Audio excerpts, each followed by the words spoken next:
I think if you boil it down to, it's really focus. Mhm. I'm going to focus and I'm going to do one thing and I'm going to do it really, really well. If it's social media, do social media. If it's YouTube, do YouTube. If it's online leads, online. If it's for sale by owners and expired, do it. But don't try to do everything. Get really, really good at one thing so their focus is there.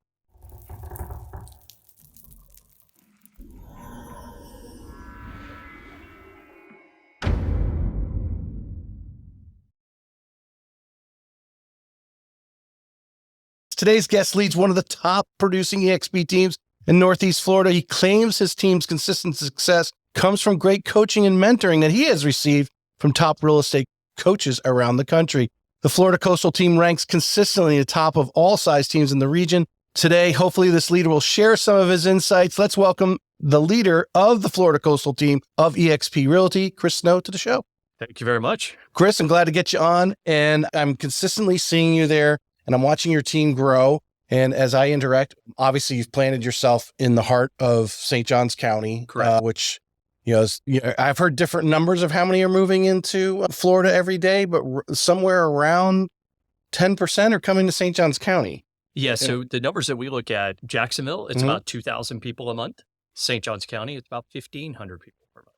So even though it's a smaller county, smaller area, it's still getting as big a growth as almost as big a growth as Jacksonville, Duval County. And in the state of Florida, it's the top or St. Johns County, the top county as far as, It's one of the premier destinations for people who are relocating out of the area. But, Northeast Florida as a whole is probably one of the best places for people to come to. Right. So cost of living, when you're coming from New York, New Jersey, California, Washington State, Illinois, when they're coming down here, they're going, wow, I can get a whole lot of house for my money. Yeah. Right? They go a little bit further south. Once you start getting down Vero Beach south, affordability, they're back to where they were before, higher taxes, higher home prices. Insurances too, although insurance is going up everywhere. It's even higher down there. I actually put on my Instagram a nice reel I don't know where that real estate agent was from, but he listed the top 10 states that are declining in population, starting with as little, I think it was Minnesota was number 10,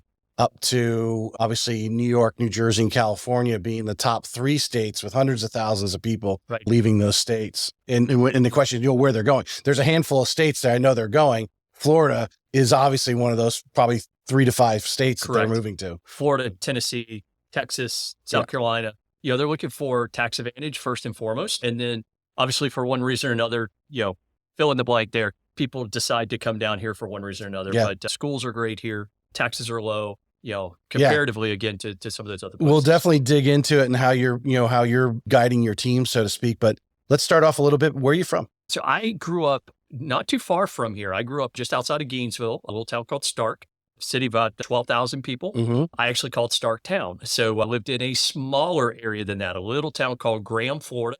We had 200 people. We had a stop sign, no stop light. And we had a post office. And you did have a post office. We did have a post office. It was the only thing that made us a town. Right, exactly. Yeah. So I grew up there, had an opportunity to come up here to play baseball at the University of North Florida back in 1994. Took advantage of that, stayed here from 1994 to 1997 when I graduated. Moved to Vermont for a couple of years for my first job out of college. So I've always been in sales. There was a job in Vermont? There was. Were you making syrup? What were you doing? No, I was milking cows and making syrup. No, I took a sales job. I covered all of Vermont, all of New Hampshire, fell in love with the people up there, fell in love with just the area. So we actually have a summer home up there now.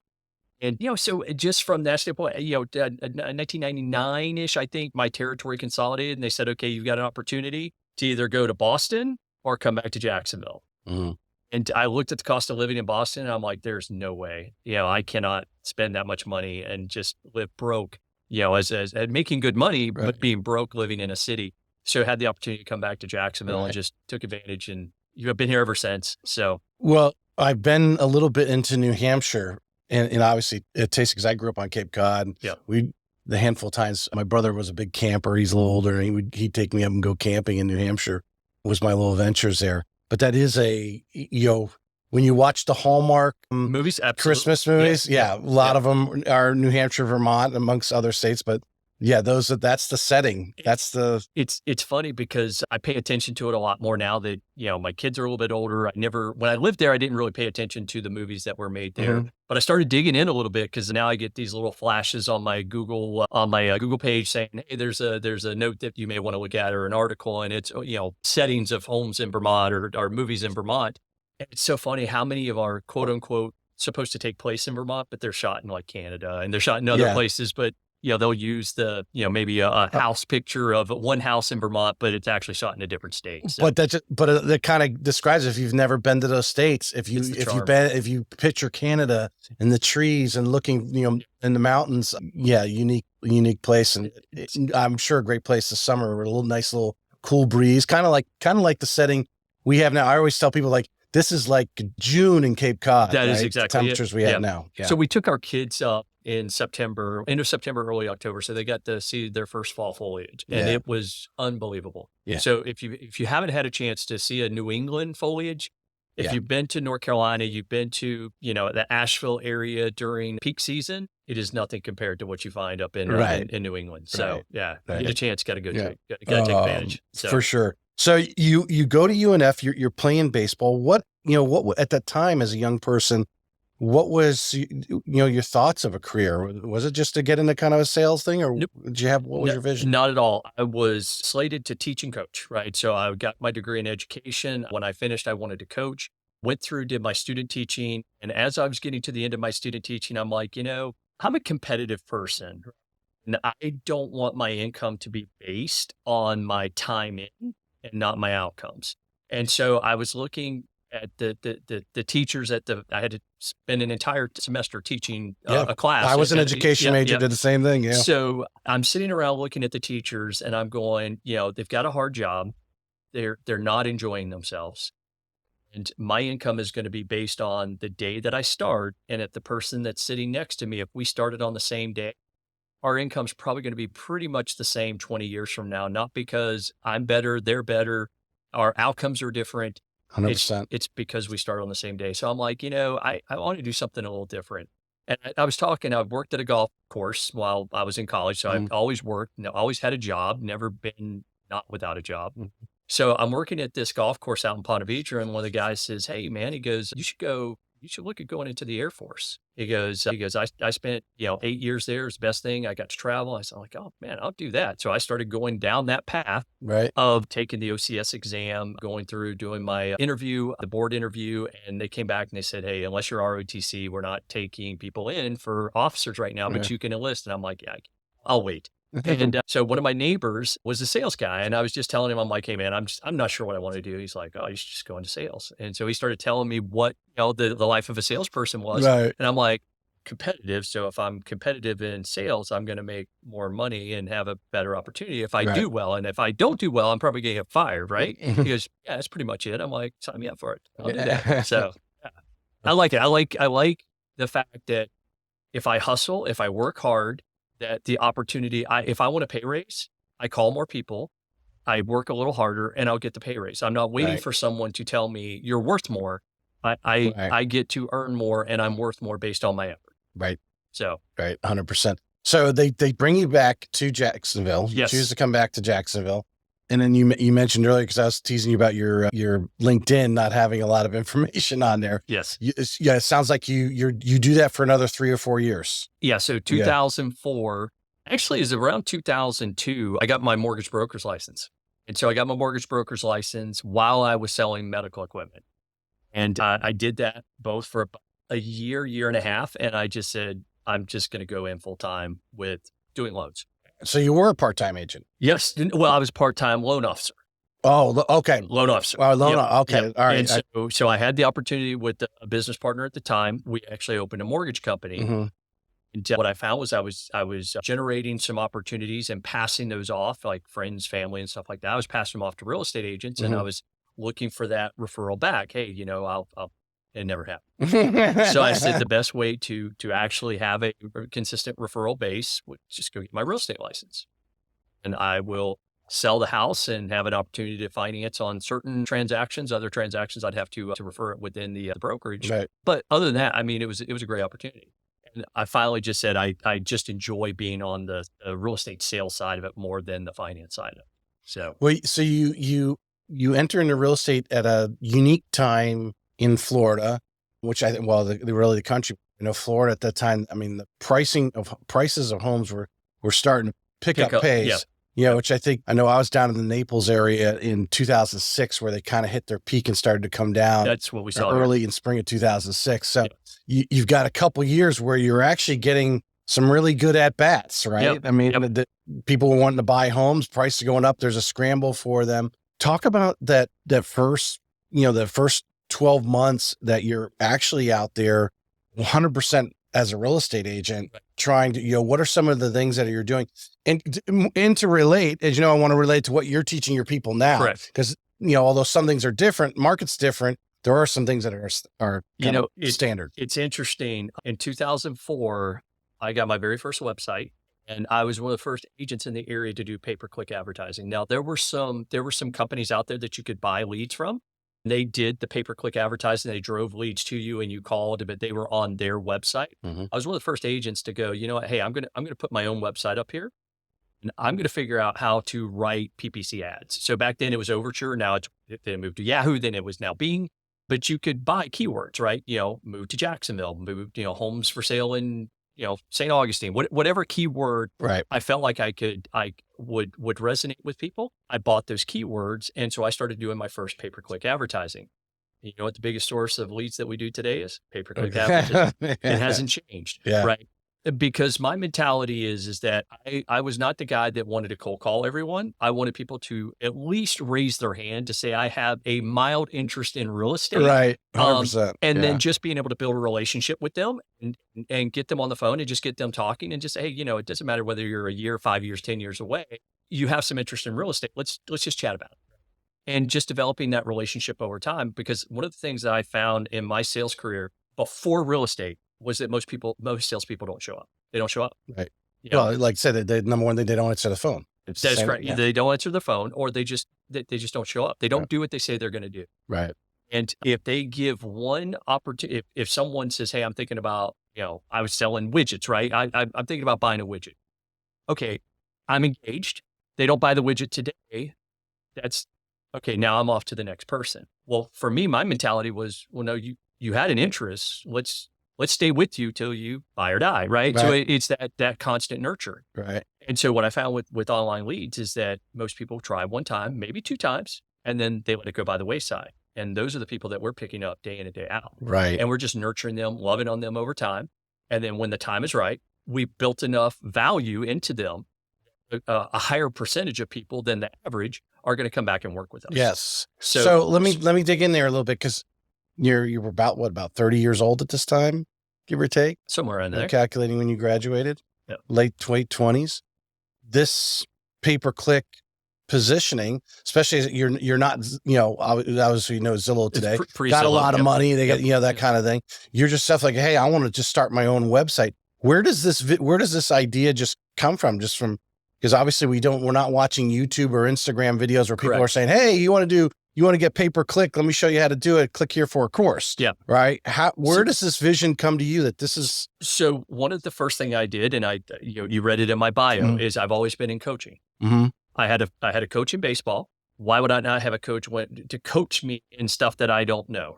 And so a lot of the coaches at that time, they really weren't doing digital advertising. They were doing newspaper advertising. I'm cheap. I'm sorry, I'm cheap. It was expensive in the early 2000s to advertise, 3x3 or 12. Still doing yellow page ads. Something like that, classified. Yeah. And I'm like, I'm not an instant gratification guy, but I am, if I'm spending money, I want to see that return very quickly. Mm-hmm. So when I started looking at the online platforms, I'm like, wait a second. I can see that people are going and searching for a term, and I can see when they're clicking on my ad, and I can see ultimately that they fill out a form, and now I have a lead. That to me was a better trade of my money, was to have advertising that I could see that way. Mm-hmm. I could not afford to do image advertising, put my name on a billboard, because I just couldn't monetize and track. Were they calling me because they saw the billboard? Were they calling me? Where's the return? And so as a small business, I had to hold every single dollar accountable. to making sure that it's making me money. Right. And so the best way to do that for me was all on advertising. It was dirt cheap. I mean, you're paying like 7 cents a click. Mm-hmm. I'm like, oh, 7 cents and somebody can connect with me. And on average back then, I was probably paying like $1 a lead, maybe $1.20 a lead. Right now, we're probably paying close to $10, $11 a lead, which is not bad. So yeah, that was me. I wanted people who were raising their hand. Well, you said coach. Yes. So when you go in it full time, you get a coach right away, coach. Which gave you some insight on this avenue. What it did was it brought, instead of me having to go and figure out marketing and advertising, they helped me understand what marketing and advertising was. Their medium back then was radio, it was newspaper, and I'm like, well, all those same things that hold true, I can do online. And I just have a bigger audience at a lower clip. It's like, okay, this is a no-brainer for me. Right. Now, what I didn't get was the image advertising that those guys would get by having a branded advertising, but that's okay. The very first ego check that I took to the bank, it bounced. And I said, you know what, I will not worry about my name on a billboard or a sign or anything. That's why a lot of times when you see our advertising, we advertise our team. I don't advertise myself because there's no value. I want to build that brand around our team. And so everything that we do, it's the Florida Coastal team. It's the Florida Coastal team. And there are certain ththings that have to have a name that rides along with it. And then that's when you'll see my name in advertising. But for the most part. Well, since we're on that subject, how have, things have, changed? I mean, I'm probably 6 or 7 years older than you and can remember back in, when my parents were looking for houses in the late 70s, when we did move to Cape Cod, and then we moved again locally there in the real estate agents in the little town that we had. And I think the brand of, the Century 21, the yellow coat, or right. You remember Remax, you immediately picture the balloon, right? But today, as you're instructing these agents, how important is it for them? To blend in with the Florida Coastal team, but everyone really needs to be creating the brand, because our customers, I don't think, are looking at or at least from choosing a real estate agent, they may as a lender, because there's money and you want that trust factor that you think you're possibly are getting from a logo. Right. But from the real estate agent dealing with the human element, they really need to brand themselves. They need to put themselves out there, and how important that is. It's one of the best stats that I saw. And fortunately, I saw it very early on in my career, and it was through a coaching program, right? Because you had people from all walks of life, from different brands, different brokerages. And one of the things that the coaching program at the time is that you're building your own brand. And if you don't own your own brokers, that's okay. You're building your brand underneath there. But the stat that they showed us, it just floored me. And I'm glad I saw it very early on in my career, is that 3% of people surveyed, and this is a year in and year out basis, doesn't matter, you go over the last 20 years, I've been in this industry, 3% of the people surveyed said that they choose their agent based on brand affiliation. 97%, it's something else. And more times than not, it's the personal relationship or a referral from someone that they know, like, and trust. Yep. That is correct. Yeah. And so if that's the case, then it's not about the brand that I have affiliated myself with, because the brand is not going to do the business for me. It's still me. Right. Because I started my career at Remax, and there's some great agents at Remax. And then there were also some agents that you look and go, how are they still in business, right? But it's not just it's at every brokerage across the board. 100%. There are people that excel, and there are people that really shouldn't be in sales. Right. The brand is not going to make them better. It's the individual who decides, you know what, I need to get up and go to work today because I'm not going to make my mortgage. Right. And I've got no other plan B. And so when I look at it and I talk to my team, is that I cannot tell my team, you have to do this. I put together a platform. I put together lead sources and lead generation and systems and tools that when they choose to be productive and they plug into that, they will be successful. But I can't make them successful. I can meet them at 50-yard line, just say, look, when you're ready to go, it's all here waiting for you. I just need you to meet me halfway. Well, we are jumping a little deep into my thing, but since you're on this subject, yes, I think this is a very important subject for anyone listening. Whether you're a new agent or you're an agent out there, I've mentioned many times, they're at a certain brokerage, and sometimes you run course there. There's you're not gaining any value. And that could be for several different things. The brokerage is not staying in front of you. Right. Leadership changed, or, just the atmosphere, changes, and people do move brokerages. There's only a handful. I think I was doing some clips of Kim Knapp. She's been with Coldwell Banker for, 20 years, right. And very successful there, because she put it upon herself. As one thing, when I'm going back and listening to that podcast and actually clipping out, she put it upon herself to be that cutting edge person. She realized, and I think it was like 2008, that she needed to be educated more. So she started getting involved nationally. And the important, being a team lead, obviously you're with EXP, so you're not considered the broker, but you do fill in a lot of those things from the sense of leadership. Correct. You're putting forth training programs. You're putting forth, whether there's a little bit of technology or guiding them to the technology that you think is, the best. And that's why they're following you, because you're staying out in front. And, over, 20 years, I'm sure you've seen a lot of brokers come and go. You've seen some brokerages that were probably really good, and now the same person's in the lead and they're not so good, not so popular. They've gotten kind of stale. Right. Yeah. Right. I think you're absolutely right with that, is that if I wait for the broker to make me successful, I'm going to be waiting a long time. Mm-hmm. That's not what the brokerage's responsibility is for. They're there to provide, a legal source for us. If I have legal questions, they're making sure that I'm compliant with the things that I need to stay compliant with.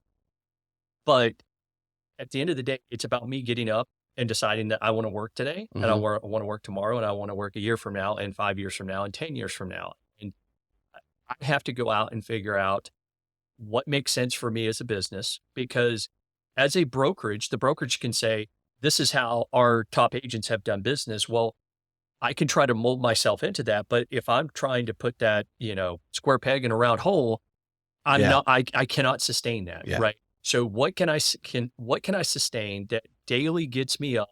And and I'll tell this to my team all the time, is it's about prospecting. What every day I have to be prospecting, some way, some shape, some form. Well, what is prospecting? Well, for some brokerages, this is prospecting. Well, no, that is a form of prospecting. There are 10 different ways that you can get business. And for our team, I don't care which way it is. We'll provide the tools and resources for you to go in it. Right. I just need you to be consistent with it. Right. Choose a lane, choose a path, go deep, don't go wide. Well, to go wide, that's an excellent. Do you try, as a team lead, obviously you're recruiting, that's part of EXP's model. We'll talk about that in a little bit, but are you looking at every possible agent, or what you're providing in trying to recruit that agent that's going to, that is their niche of way of prospecting? Because like you said, you can't, every possible prospecting thing, you could spend the entire day creating everything from flyers to postcards to cold calling or knocking on doors. I mean, you just can't do it all. You got to find what works for you and what you like doing, right? Correct. That's what you want to find. So as a team leader, and when you're out, recruiting and looking at these people, knowing what you're delivering, correct, knowing the personalities of your already successful agents, are you trying to find more like kind? Yeah, we're very transparent as people are going through the process, as we're explaining what we do and why we do it. It's one thing to say, this is what we do, but don't really explain the backside of it. What is the benefit to the agent of why we do that? So we're very upfront and transparent. This is how we do. You can do business however you want. This is how our most successful agents, this is what their day looks like. These are the lead sources that we work with. There are other ways that you can do that we don't necessarily spend a lot of time doing, right, but it's up to you whether or not you want to participate in that. I'm not going to go and chase something that I haven't vetted out. And try to recreate a wheel. That is correct. Yeah. Yep. Yeah. Because what it does is it takes us away from our core competency and what we know that is consistent and works and stuff. And again, going back to online leads, that's what I loved about it, is that every morning, every day, throughout the day, we have people who are opting in. It's that consistent source of, I don't have to worry about where the next lead is coming from. It's already taken care of. My job is to go make connection to find out, are they business today? Are they business tomorrow, 6 months from now, a year from now? Or are they Mickey Mouse and just kicking tires? Right. Everybody's got a motivation. That's why they end up on our site. Let's go back, because I had mentors and coaches on my list here. Angie Bell, which I know you're connected on LinkedIn, and I know that when she was on one of my first episodes. She came from corporate America. She immediately hired a coach. Sounds like, you did that same thing. Absolutely.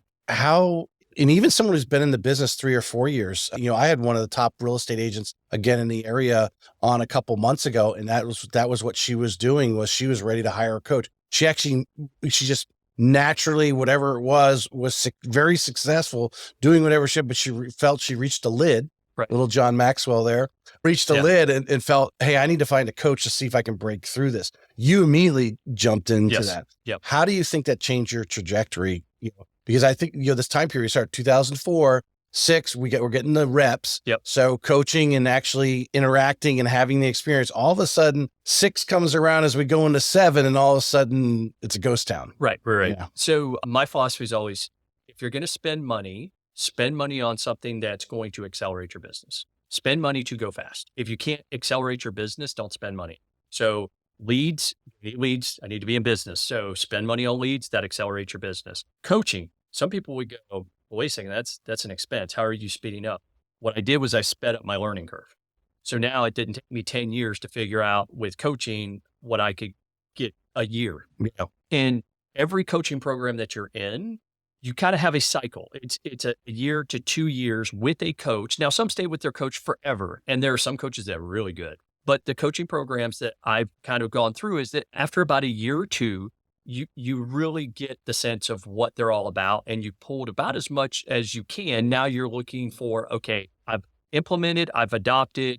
Now I can just pay them to be my friend, right. Or I can look and go, okay, what's the next rock that I need to do in my business, and who does that at a high level? Right. And so that's how I've looked at coaching. What's your favorite sport? Football. Okay. Who's your favorite team? I'm actually a Giants fan, but I have started following the Jags since I do referee their practices. All right. So who would you say is the greatest football player of our generation? Of our generation, 56 is the number I always wear. I'm a Lawrence Taylor fan. So I'm from right. Michael Strahan would be right behind there. I think he had a great career as well. Okay. So but if you look at the GOAT, you look, is Tom Brady. Mm-hmm. Who's the best basketball player? LeBron James. Right.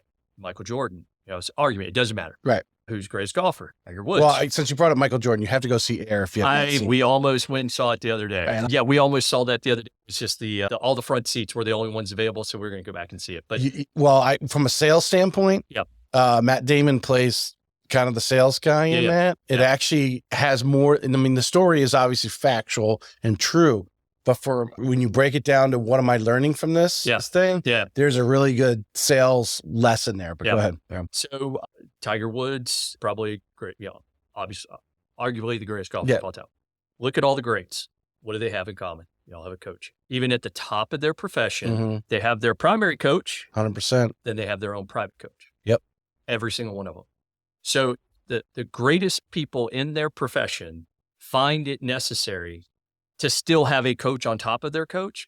That might be something I should learn from. 100%. So what I look for in a coach is someone who is going to look at where are my blind spots. I don't need them to tell me where I'm doing good. It's good to understand, okay, why are you successful? Keep doing that. Mm-hmm. Where are the gaps in your business?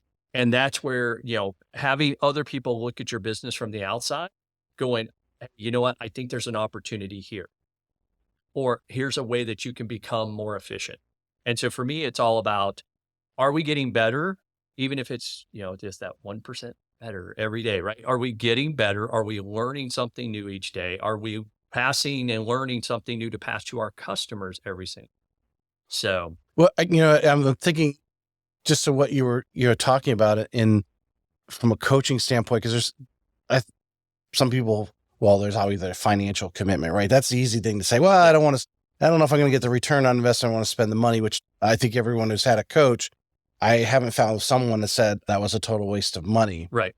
But obviously they do point out some of those things where, we are we know we're there but we keep refusing, but we need that third party insight to say, hey, you're really doing well over here, but you keep stepping over this little piece over here. Correct. And you're like, yeah, you're right. And then having that accountability and bring you up, because sometimes, we need to be whether it's a professional athlete or a salesperson, right? We're fearing something. Yes. If there's fear is generally I think is the reason why we step over that for whatever that fear is and have someone talk us through, and actually having that third party credibility come in and say, hey, I coach other people. They've had the same fear, right? And to slowly step into it, or give you other ways to step into it. Cause you may know only one way and you don't like that door, but maybe if you came around the side and attacked it a different way, like, okay, this isn't too bad. Yeah. Yeah. And I think from a coaching perspective, if you only have people in your life telling you how good you are, then you're going to hit a plateau. Yeah. Because you're going to go, well, I've arrived. I mean, I go into rooms now, in coaching rooms and masterminds, where I'm the smallest fish. Everyone else is doing 2 times, 3 times, 5 times what we do. And we do a very good book of business. Yeah. And I'd rather put myself in those rooms where I can absorb and I can learn. And there's some things that, we do that I think we do really well that bigger teams and bigger organizations could find helpful. So I feel like I can contribute, but I'm going to put myself in positions where I'm learning from people who've done it at a bigger scale, who've made the same mistakes that either I've made, or they're going to help me not make that mistake because they're going to impart that wisdom to me. Let's take that down to a micro level. Okay. You've been with EXP for how long now? Almost 5 years. 5 years. You're on the radar screen as a leader because of your production. So for you to enter into, and there's obviously some huge, great people as they are at all the big, name brokerages out there, but right. EXP obviously. And so you can ask to be in that circle, so to speak. If I'm a new agent working in now, I may be able to listen in, but maybe to get into that mastermind or something, you might feel uncomfortable because you don't know what you don't know, right? Right. They know you've got 20 years now behind you. You've shown success. Let's break it down to the micro level. You got that fairly new agent, maybe in their first year or maybe 3 or 4 years in, and they just been kind of trudging along. And they're listening to this saying, I need to enter a room where I am the 5th person in the room. And I'm around these people I can really draw. Where can they go? What would you suggest that person to do? I would say if you're a newer agent or you're an agent that's been in the business 2, 3, 4 years and you're struggling, there's not that consistency in your business, and you're looking at it going, all right, I've looked at myself and I'm working and I'm grinding at this daily. I'd say join a team. And I know it's self-serving because I run a team, but the best thing that you can do is get into a smaller group of people on a team where I've got team members that are going to sell 5 or 6 houses next year. Not huge production, but it's production that they feel comfortable with, and that's okay. I've got agents that'll sell 40 to 50 houses next year. There's a lot of collective just within that little team to get someone who's a 4 to 5 deal a year person to show them that, hey, within a team environment with the tools and resources, you can go to 10, 20, 30, 40. And my ultimate goal when somebody comes onto my team is not to say, oh, I'm just going to use you for the amount of time that you're here. And then, when you're gone, you're gone. No, my goal is to say, look, I want you to be on the team as long as you feel like this team is providing you value. But if I'm not helping you grow as an agent so you can go stand on your own, then I'm not doing a good job as a team leader. Right.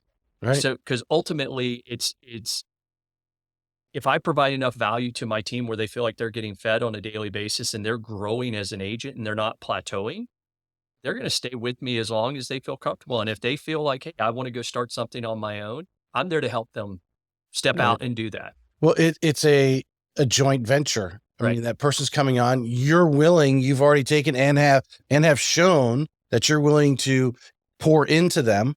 And there's value to that. You may not be pouring dollars over to them personally out of your own personal pocket, right? But your knowledge and 20 years experience, what's that value of that pouring into them? And the fact that you are staying in front, you're the one, you are going to those high-end masterminds and meeting some of the best of the best type of thing. And again, coming back and sharing that. That is correct. Information. Yes. And you spend whatever amount of money to go to that event, right? Or whatever it is. Yeah. And when I look at, dollars and I look at advertising costs, one of my biggest line item expenses is coaching. Mm-hmm. Yeah, think about that. I spend as much money on coaching as I do on certain lead sources. Why? Because there's a return back on it. It's either learning something new to put into the business, learning about a tool or a resource that I didn't know about, right? Or just being able to dig deeper and get better at the craft that we're doing. Learning how to scale, learning how to grow. I mean, those things are invaluable. How many times have you heard, if you aren't growing, you're dying, right? Yeah. I mean, it's one of our core values is ingenuity, right? Because we want people to feel like, hey, I am growing. I need to go and I need to learn every single day. And because this business, it's constantly changing, not only the law part of it, but just customer interaction and how to convert leads, how to have conversations with people, how to get deals won, how to win listings, all these different things. It's the same things that we had problems with in 2000, the early 2000s. It's just packaged in a little bit different way. It's what message do I need to deliver to the customer to get them to nudge them in the direction that I need them to go. Right. Well, you led into it. I'm sure you're going to agree with this. I don't know how you probably coach your team on, block timing, time blocks, and you're doing this at this hour, doing that at that hour. But the time block in the educational piece, whether it's a course at NEFAR at St. John's Board or some vendor, a lender, a home inspector, whatever is putting on something to go, not only for the education, whatever little bit you may, pull out of there. It might be a 45-minute presentation and 5 minutes of it's worth pulling out, but that's probably on average, something new that you might take away. But how important also is it to, when you're going to those events, for those agents to actually interact and start to build relationships with other agents that are not on their team? Yeah, I think anytime that you're putting yourself with your peers, it's a good thing, right? Not to compare each other against, well, my production's this, your production is this, but it really is I never know who the cross agent's going to be on the next deal. Mm-hmm. So if I am a jerk to someone up front, and then 3 weeks later, I'm now presenting them an offer for their listing that they're going to take to their seller, have I done my buyer a service by being a jerk? No. So develop those relationships, prove yourself that you're competent, and have a good reputation in this industry.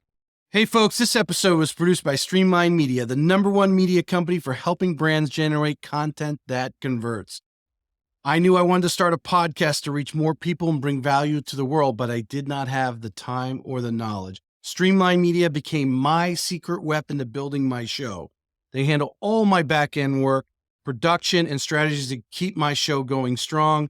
If you're in the real estate business and looking to make content that generates more leads and brings in more revenue, check out the Streamline Media link in the show notes and discover how partnering up can supercharge your path to real estate excellence.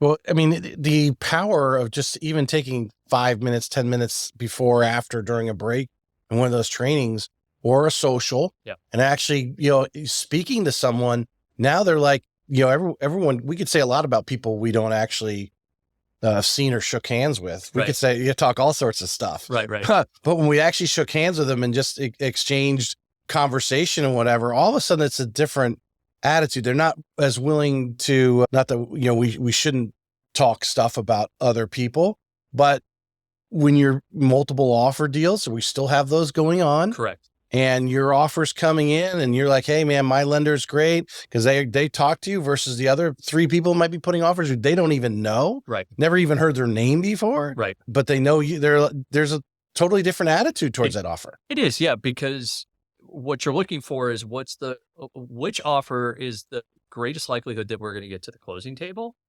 Which one is going to help my sellers? It's not always about netting the most. It's the certainty that it's going to close, right?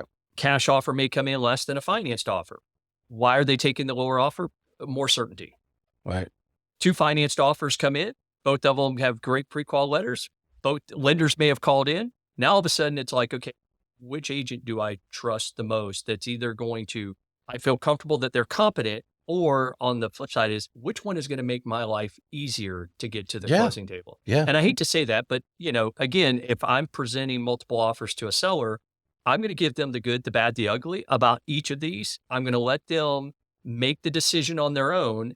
I try not to be biased one way or another, but just say, I know this agent. I've worked with them. I've done lots of cross transactions with them. I trust it.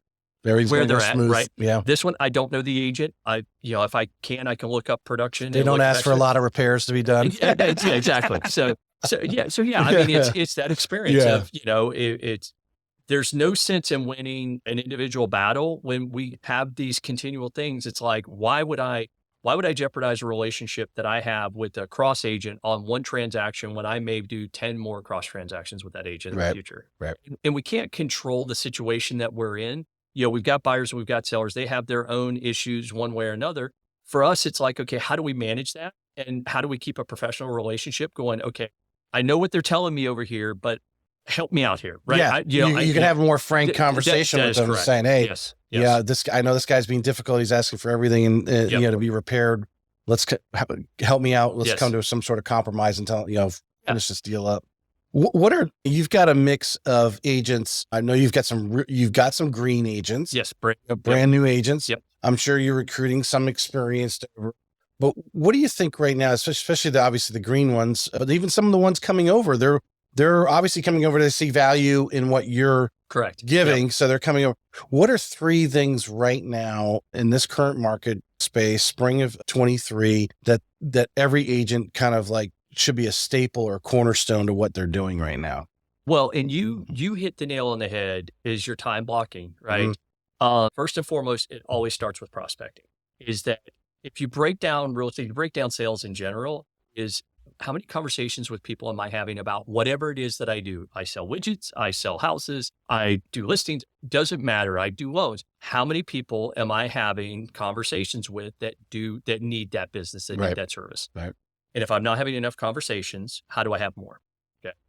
I mean, if you break it down, that's all you need to do. We have agents that come to us because they don't have a sphere of influence. Right? You have a database of names that we can work off of. That's great. Awesome. Yes, let's do it. But just me having the database of names does not help you unless you're willing to have conversations with people about real estate. And it doesn't matter what form. It could be online leads. It could be for sale by owners. It could be expireds. It could be door knocking. It could be, there's only so many ways that you have business coming in. You can tap your sphere of influence, your friends, your family, but more times than not, that's the last thing that agents go towards. And I'll be honest with you, I probably don't do as great a job with my sphere of influence just because we lean so hard on new leads coming in. But to me, it's the first and primary. It starts with, am I prospecting every single day? Am I time blocking? Am I protecting my time from all the other distractions? Second thing is you look at what are your dollar producing activities? What are the things that I do that make me money? And do those. Everything else is a distraction. Some of it you have to do. Let's expand on that one there, because I really feel, outside people look at real estate agents and say, they go and do whatever. But if a truly effective real estate agent, I haven't talked to over 130 of some of the top people here. Bobby Brennan from Hover Girls pops in my head, how she has her brother calls it the church goodbyes. Right. She uses her, after church, she spends some time, quality time talking to people and so forth. She might not even be talking about real estate, but obviously a lot of times I'm sure it comes up because they know that's what she does. Yeah. But she's constantly staying top of mind. But I think they're from the differentiator from those people outside looking in or those who just entered, they don't understand that even during that time, that is part of your relationship. That is part of your talking to people. Yep. So the reason why I find that people don't talk to people is they don't feel comfortable that they are knowledgeable about everything about real estate. Right. If I waited to have a conversation till I knew everything about real estate, I'd still be waiting to have my first one. Right. There are parts of Jacksonville I have no idea about, but I have no fear of somebody says, I want to go see a house there. Awesome, let's go. I could become an expert once I need to become an expert. I know how to do it. What I look for, I can take a brand new agent and we do something for our team every single morning when I get up as part of my routine, get into the office about 6:45, 7 o'clock. I pull about 10 pieces of data. I update it every single day. It's like, okay, we need to tell a story every single day about what one piece or two pieces of this data, how does it relate to that person and their situation?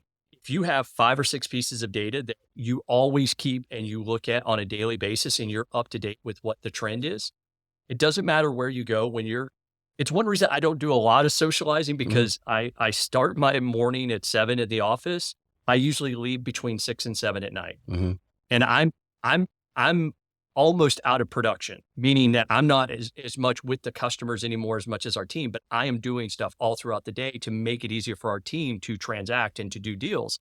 But when you go to a party, when you go with friends, it's funny, we are in an industry that everybody likes to talk about real estate. So when I get home, it's a commonality. It is. You know, we all have a house or want a house or Yeah.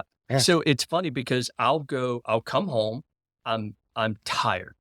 I've been talking with people, agents about real estate all day long. Right. And my wife's like, oh, let's go up to the club. Let's go grab some dinner. Okay, we'll go up there. We go up there. And guess what everybody wants to talk about? Yeah. Real estate. It's like I haven't even left work, right?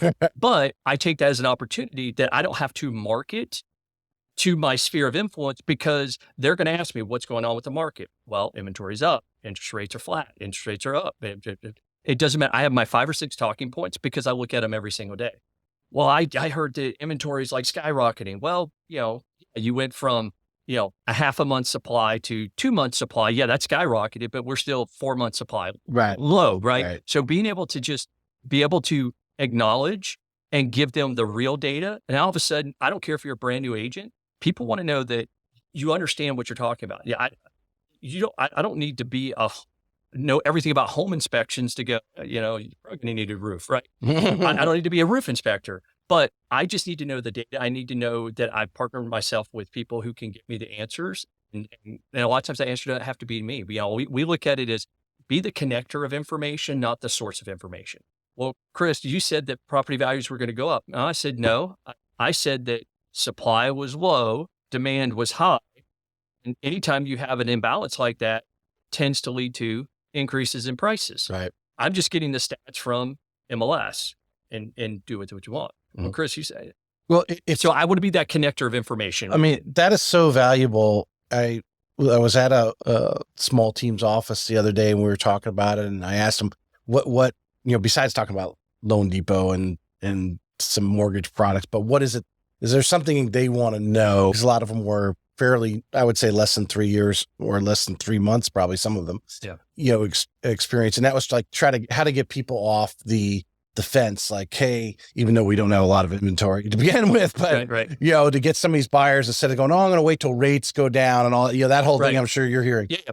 And what you're talking about, and if anyone, those that have just listened to what Chris was just talking about, you're giving that information. So when that person's in front of you and says, maybe they tried to buy a house and they got beat out. Right. And I think you're probably seeing a lot of people, they try one, they got beat out, and then all of a sudden they go missing in action for a while, or, they get discouraged, or like someone punched them in the face. So you wait for the black eye to heal or something. I don't know. Right. But the reality is for you to have those 5 things that you're talking about, those 5 every day, and say, well, I have seen this over the last 30 days. Yeah. This is what's happened. And this is because you have the confidence, because you have been reading that data. Right. And as I recommend to this team, I said, what you need to do is you need to bring them into this nice office. You need to set them down and actually have a heart-to-heart conversation of their goals, and then explain to them the situation, because they're getting that soundbite that, inventory's just exploded when it just went from a half,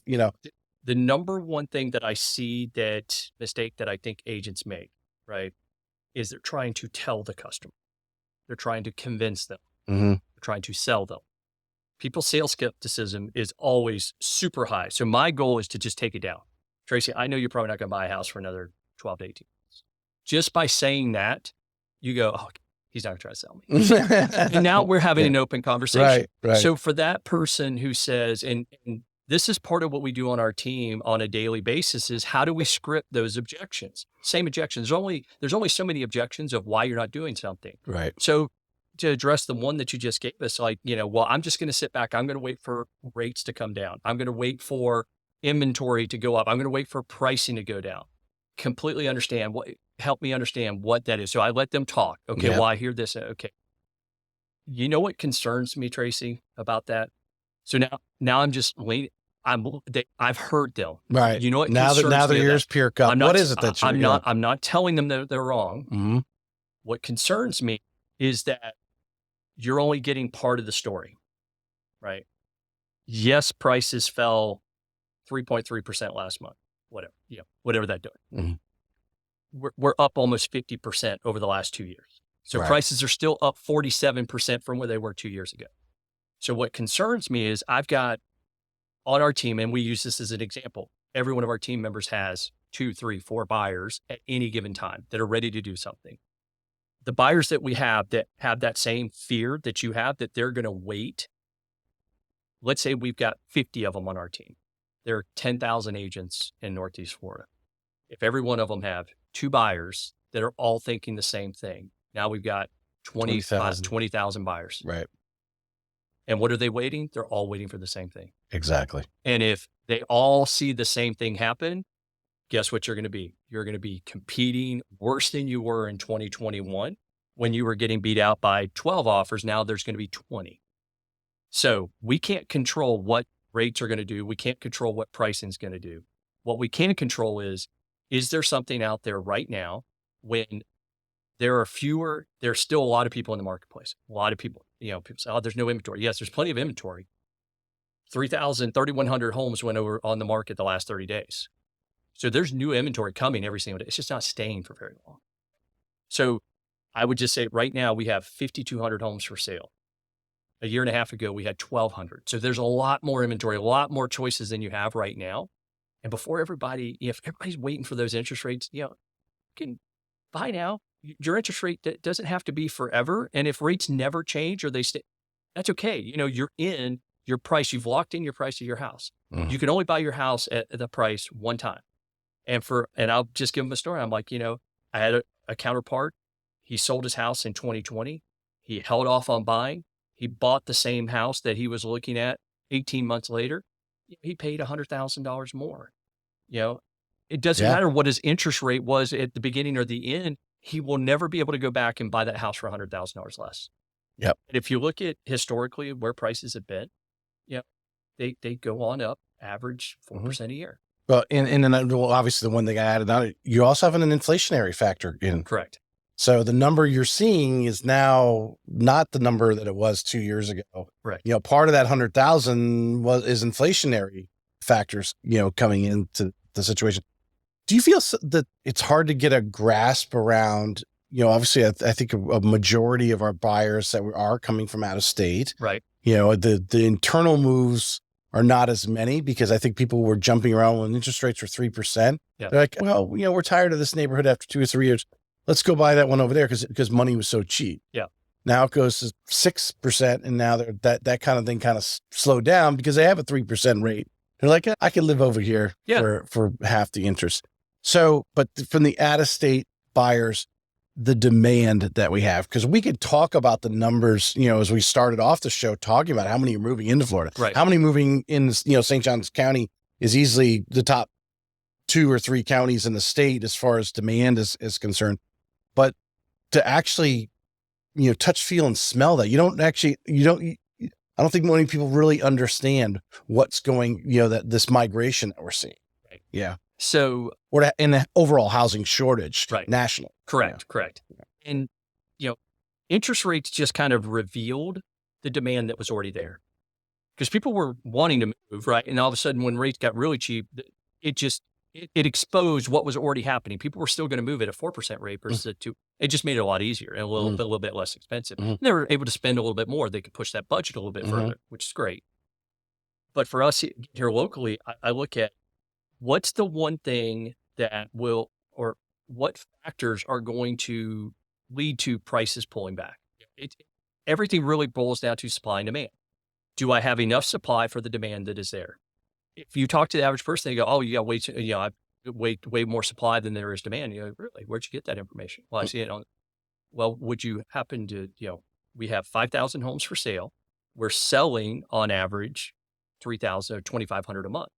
We have a 2-month supply of inventory. Where do you think that ranks? Is that a lot?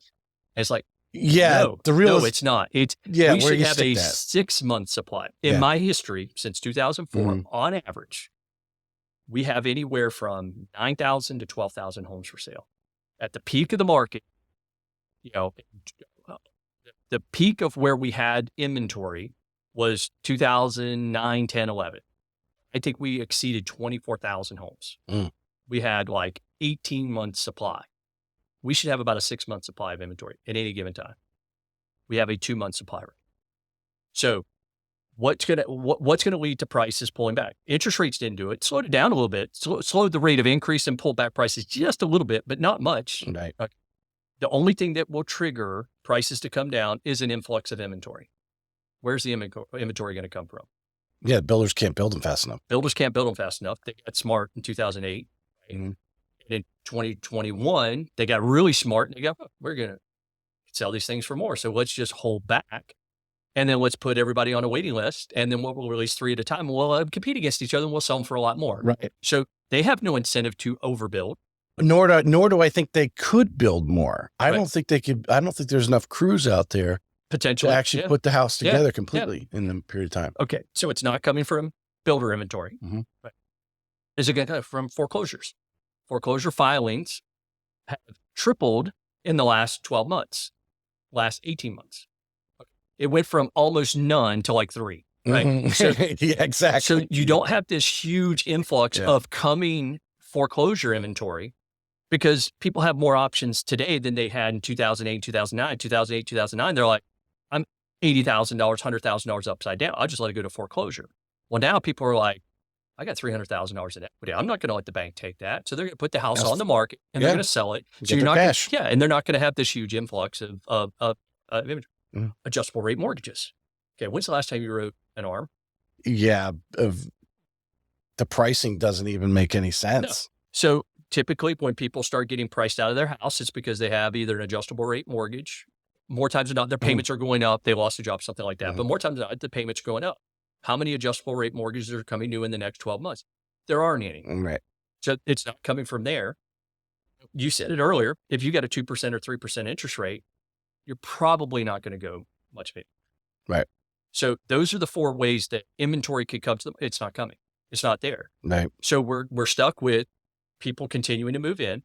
And think about, I wasn't in the business way back then, right? I was barely born, but in the early 80s, late 70s, early 80s, interest rates were 13, 14, 15, 16%. Were there 0 sales in real estate? Well, the houses were a lot less. They were a lot less, but comparatively to their paycheck.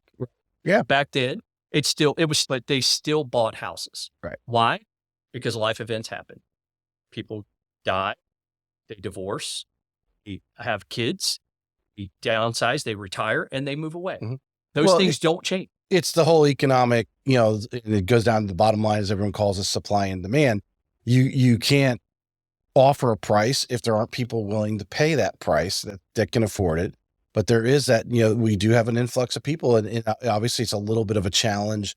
Now I'm having been on the Affordable Housing Advisory Committee for about 4 years. I let my term expire back in November, but our challenge with affordable housing in the area, because there are so many people willing to pay $500,000, $600,000, $700,000 for these homes. So the builders, obviously, they're going to, build that home and that lifestyle. To go and build a bunch of townhomes that don't have any amenities or anything like that, it's not in their interest. They're not getting top dollar for those. Yeah. And when you're paying so much for land, you have to maximize every single sale to do it. Right. Yeah. And when the cost of construction is what, building an 1,800 square foot townhouse or building an 1,800 square foot single family home costs the same amount. More people are going to want that single family home. They're going to pay more for it. So it's like, okay, well, if it's the same cost to me, I'll build up. So So I just don't see the demand is always going to be there. Yeah. We have people coming into the county. That's not going to slow down. At least I'm not, the next 5 to 7 years, I don't see that as slowing down here in St. Johns County. And so just kind of conclude what I was, because I had kind of brought that up as I was talking to this team. I said, as a new agent, you don't let all the verbal ammunition that you just spilled out there, because obviously you've been doing it a long time. You know where to stick it now, and you're studying it all the time, every morning. That those agents need to rely on you, or rely on that senior person in office to bring those customers in, to keep them engaged.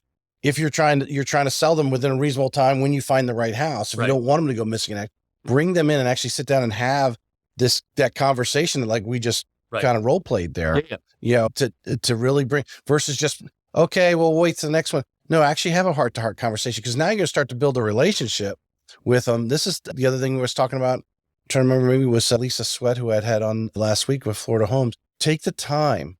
Lisa Pruitt, who I had on Monday. Take the time right now to actually build that relationship, because that hopefully make that one customer now in front of you. As you slow your game down right now, you're still looking, but you're trying to find that home and, the inventory. So to build the relationship, because that might be 4 or 5 referrals over the next 5 years. Because you spent the time with them and actually built a relationship. Where the average agent fails is they try to sell. They try to convince them to do something that they don't want to do. And it's a turnoff. And why are they convincing that person to do something they don't want to do? Because they're not prospecting and they don't have enough other people in their pipeline. They have to have that person buy a house. Right. They don't make their mortgage. They don't, whatever. They have to have that sale. I got really, really good in sales when I stopped trying to sell. And now my goal is to educate the person on what the real data is, take all the drama out of it. And I do a weekly video that I send out to my database, and it's, it's just the news, not the noise. Let's pull out all the noise. So look at the data.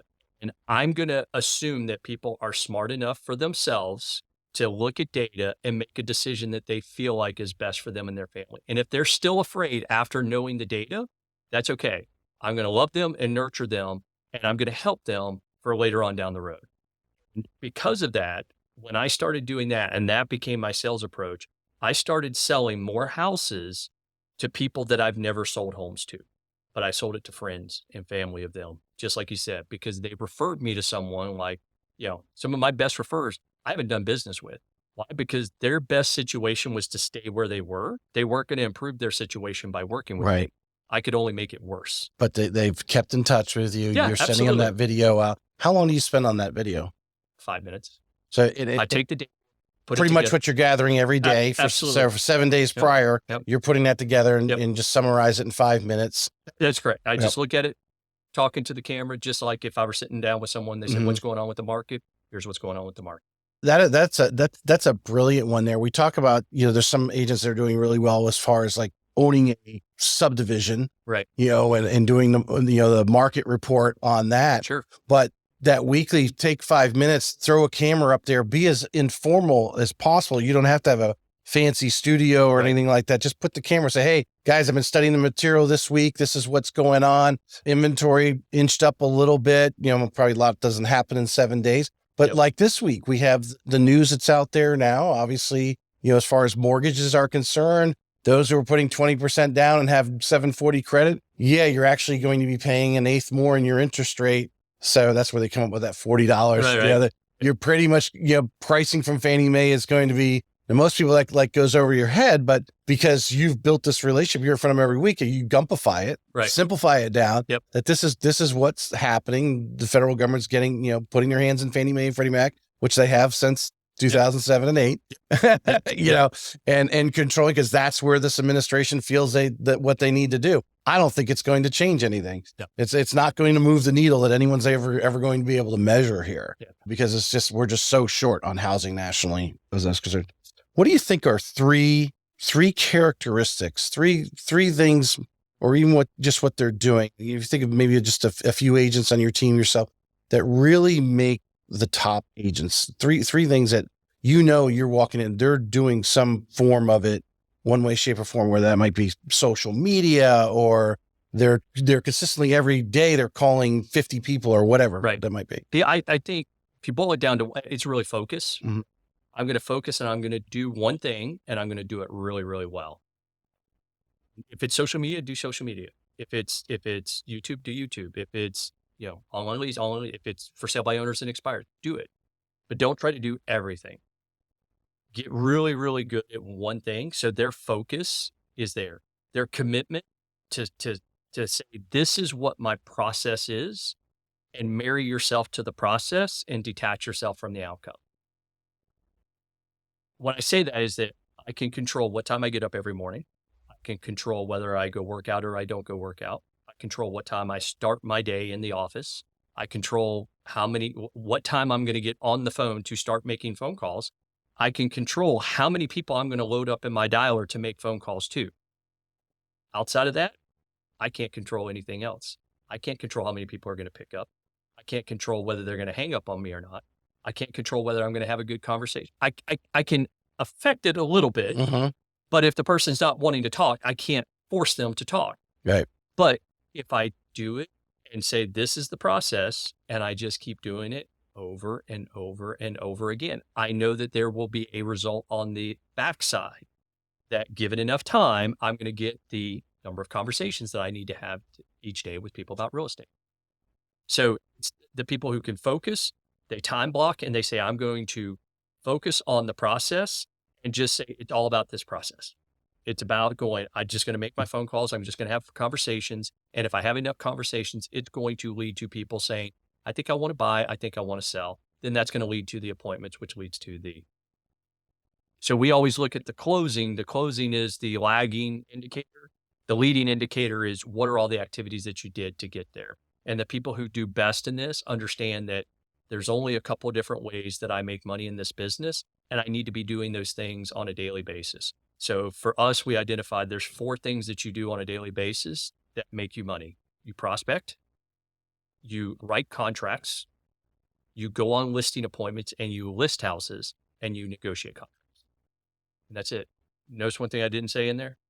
I just noticed that the other 3 don't happen unless you do number 1. Absolutely. That's what I was thinking. The one thing that showing houses. Think about that. I have to do it. I don't make any money showing houses because I can't affect the outcome. If I go in and I show someone a house, they either like it or they don't. If I try to sell it to them, I'm going to turn them off. So it's a necessary evil of something that I have to do. And it's probably the biggest time drain for an agent, especially most agents work buyers, not listings. There's not leverage. There's not as much leverage in working with buyers because you're driving from house to house to house and you have 10 of them and you're taking up half your day.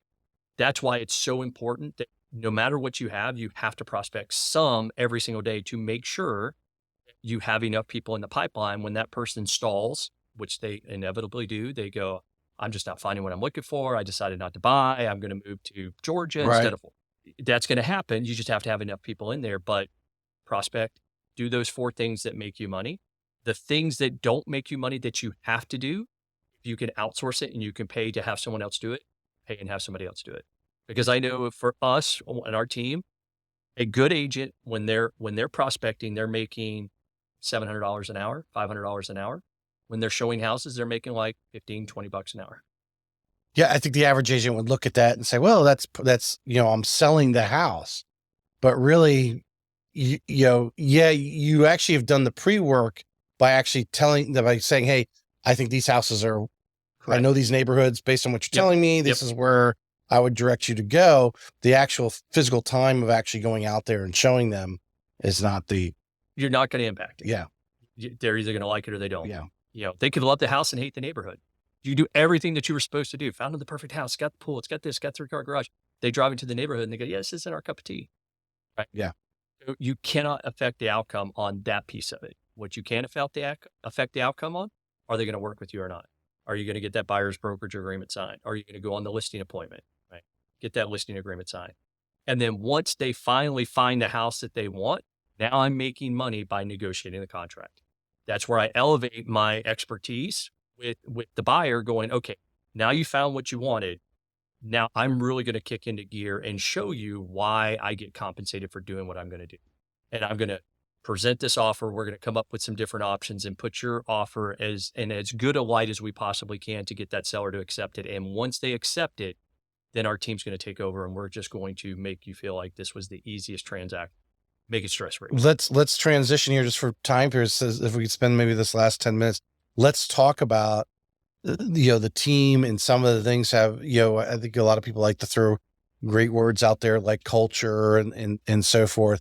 But, someone listening right now, learning about you, why they would want to come to the Florida Coastal team, what would be their expectation? Or if I was a prospective agent sitting down with you right now, how would you describe, that culture? I know you guys have an office in World Golf Village, even though EXP is considered a virtual cloud-based thing. But we talked earlier about the importance of being around and interacting with other agents. Correct. Hearing, our little area of St. Johns County is not that big.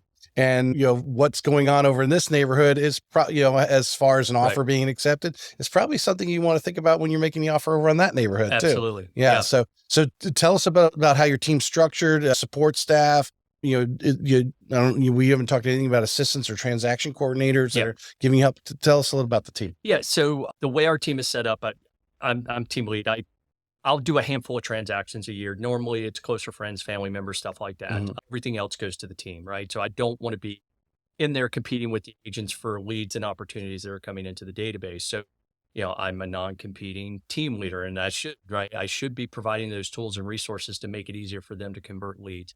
So we look at it as my job is to make sure that there are plenty of opportunities for people to plug into and work them when they feel like, hey, I want to be productive. I want to sell some houses, that all the tools and resources are right there.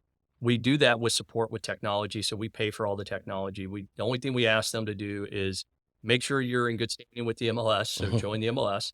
EXP has a low month. It's like an $85 a month fee to be the agent. Those are the only two things that we ask them to pay. We take care of everything else. Most of our agents focus on buyers. We do have agents. All agents have the opportunity to list houses. They have to go through our listing training. They do have to qualify for that. So we don't have just one listing specialist. That's your endorsement, not EXP's endorsement. Correct. That's my endorsement, meaning that they know how our team lists houses, what process we take people through, what does our listing presentation look like, that they can answer those questions of why we do what we do and setting the expectation of what the outcome is going to look like. And if they can't get the presentation the way we want it, then they need to work on it a little bit more. Mm-hmm. But it's in their control of whether they're going to get listing certified or not. Some teams come in and go, oh, well, we have one listing specialist and everybody else is buyer specialist. We don't do that. If you've got talent and a customer order says, hey, I'm working with Sally, she's helping me buy this house, I want her to list my house. Okay. Right. Why are we going to buck the customer just because we have an old process in place? Mm-hmm. And I did it the old way. It did cost us business. It cost us relationships. Yeah. Because all of a sudden there was this disconnect. Well, I really like Sally and I want to work with Sally. Well, no, you can't work with Sally. I'm sorry. You got to come over with our listing. Right? Yeah. And it makes sense in our eyes as team leaders, but for the customer, we have to keep the end customer in mind, right? So for the individual agent, again, they're going to be able to plug into tools and resources. You're right. Culture is just thrown out there as a word. I would say this: if you want to go into an environment where agents are supporting one another and have each other's back, that's what our team has. Now, call it culture, call it what you want. An agent is not going in there just becoming this person that's going to run their own little business and unplug from everyone else. It's going to be, they're not going to feel comfortable on our team. Why? Because or take full benefit of what you're offering. That is correct. Yeah, because there's no, they're not going to get out of the team what they're going to lose from being on a team. And I'm upfront with people and just say, look, if you want to make the most per transaction, you need to be an agent by yourself. But if you want to make more money, then come with a team. Mm-hmm. I talk to agents and they're like, well, I made $120,000 last year. I'm like, oh, that's awesome. How much did you spend to make that 120? Well, I netted out about 70. It's like, okay.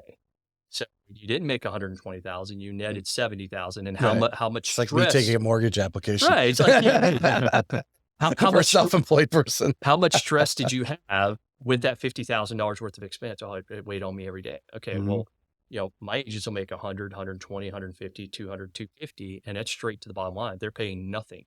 That's straight to them. That's after all splits. And so it's like, you can make 300, 400. It's up to you how much you want to make on a team. Our breakdown is we've got a listing coordinator who helps set up everything, all the packages, orders photos, gets the staging done. We have a stager that goes out. We have a professional photographer that goes out. We have a closing coordinator, transaction coordinator. We have marketing people. So on the backside, we have inside sales people, so people who are out trying to book appointments and help it make it easier. Plus all the marketing advertising is paid for. So we take care of everything for the individual team member. Right. So. Well, it goes back because you mentioned earlier, we were, for whatever specifically we were talking about, But you said, if you are that solo agent that's kind of trudging along 3 or 4 years in, you probably need to join a team. And it sounds like, what you're describing it to me is you've covered all the bases for them. You've got this a la carte of different marketing things that, what they feel they want to do, but are narrowed down to these are the things that are actually working, the feedback from others and marketing analysis and so forth, that they can plug into your system. And, as we see a lot of teams, there's a lot of top teams where people come and, they're there for 2 or 3 years and then they move on. Maybe, they want to go out and do it themselves. Right. I'm sure that's, something that, that's real estate. Yes. And there's others that just truly love that atmosphere. Yep. And I see some teams and the reason why some of these teams are really great is because they do have these core group of people who just love being part of that team. Yep. Not quite making, they're not making as much per transaction. They just love the process. They love having more action and being there, and they're going a little bit further and feel that energy. Yeah, and what we look at is like, okay, there are 3 things that you break down real estate to.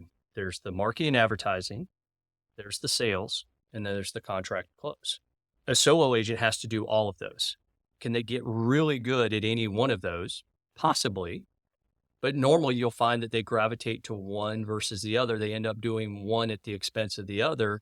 But if you don't, and 2 of those aren't making you any money. There's advertising gets you, but it's cost you money. But so we take all that off the table and say, look, what do you like doing? Well, I just like being with the customer. Okay, we can put you in front of the customer all the time, and you spend your time with the customer, and we take care of everything else. That's really the value proposition. Yep. Right? Is if you hate doing contract to close, yes, as a solo agent, you can go hire your own contract to close person. Are you doing the marketing and advertising? Do you like having that overhead and that expense? And do you like have that bill coming in? And I've talked to agents who are like, I'm spending $2,000 a month with Zillow. And if it doesn't close, if I don't get this closing, I'm not going to pay my bills. And it's like, they have this overhead and expense. And I'm like, look, our teammate, they don't have to worry about this. Yeah. I get to sweat about that. I mean, there's no doubt. It doesn't matter what small business you're doing, whether it's a real estate agent or, even any little business in these strip malls that we drive by every day. Yeah. They all have blown money on different marketing things. Different flashy thing comes in front of them. They spend money on it, doesn't produce. They didn't do it long enough, didn't do it correctly. Whatever the situation is, money's just blown in that area. So I'm gonna relate it to what you're doing right now. When you did your first podcast, was it good? No. Well, as actually some people say that was my best one, the CCN one. But I hear where you go. No, there's a lot. Yeah, the first one you do, you're competent, right? But there's a lot of room for improvement. Yep, 100%. And the more you can do, the better you're going to get. The more you can do in a shorter period of time, the more you get really good. Right. Being on a team accelerates your learning and accelerates the number of transactions before you really feel confident. Like right now, when I've got a brand new agent, they go out and they're sitting in front of a person and they go, we sold 220 homes last year. How many did they sell? None yet. But they have the backing of a team, knows the market, knows this, and they're not on their own. Now that person, a year from now, they can start to lean on their own, but I've got agents that are selling 40, 50 houses a year. Guess what they lean on? The team. Why? Because it's not just about me and my collective knowledge. It's about the 17 other agents that work on with us and our support. Right. We are going to make this process super simple.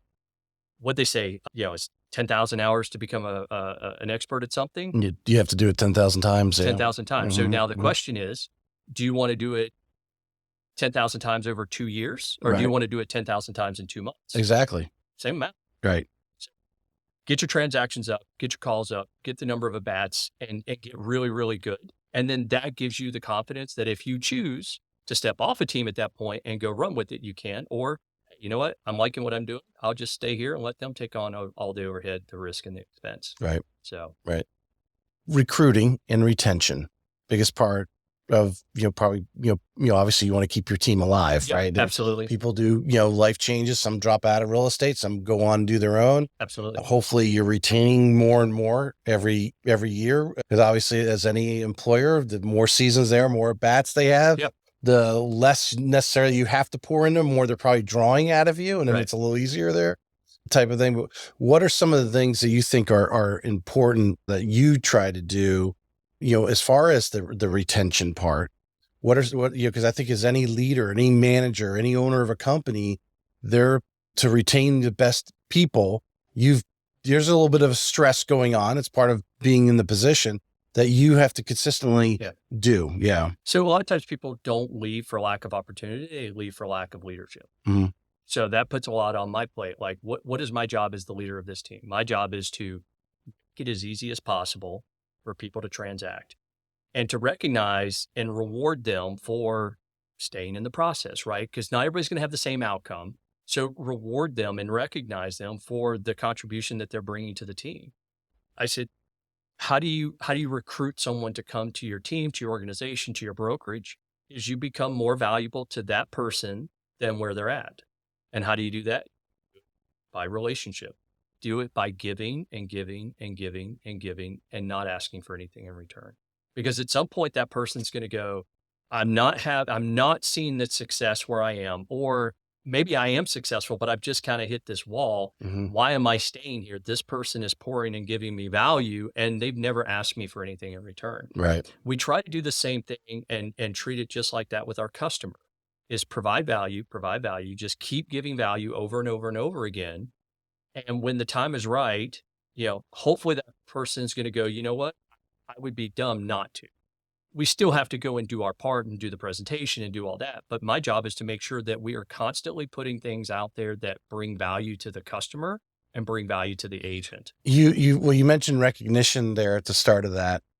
And let me tell you, that is not natural for me. It's not natural for me either. It's terrible because I don't need it myself. I don't need the awards. I just need to pay for my bills and I need to take care of my family. That's the motivation for me. That's what drives me, right? Whether I ever get recognized by the outside world for that, but when my daughters say, Dad, thank you so much for, I know you work hard. That is the reward for me, is that they recognize that. So recognition is not something that comes easy for me, for my team. So I hate to say, I have to have help with that. Mm-hmm. I have to either have someone. You have to find that someone that has that gift. Yeah, that personality. Yeah. I'm 100% the same way, because I'm like, okay, so you want me to reward you for coming to work today? Yeah. Okay. and we kind of dumbify it down to that, but everyone's different, and you're running a team, right, and you're creating a culture. And I probably, if we went across the board to every great CEO ever, they probably have that same mentality, but they realize they got to come out of their comfort zone or think outside the box, because there are people who do thrive on that. And that really gets them fueled up to be recognized, because I think everyone feels in some way, shape, or form inadequate. Right. Am I really that good? We need to the coach sometimes telling us, hey, I've talked to a lot of different people. You really do that well. Sometimes you need that, right, to realize you're on the right path. And I think that's what the recognition comes. These people, they want to go home and put that little piece of glass on the counter and have their kids see that what they actually do every day, and be recognized. Yeah, no, I'm the same way for that. But it kind of sets the thought that came kind of sets that employer mindset, because people are comfortable in that. Right. Not that they are all self-employed. They're all 1099. If they don't want to come in today, or they want to go on a cruise next week, that's their prerogative. But to kind of, make the team and recognize the leaders in the team, giving them some street credibility, obviously, with the other agents and so forth.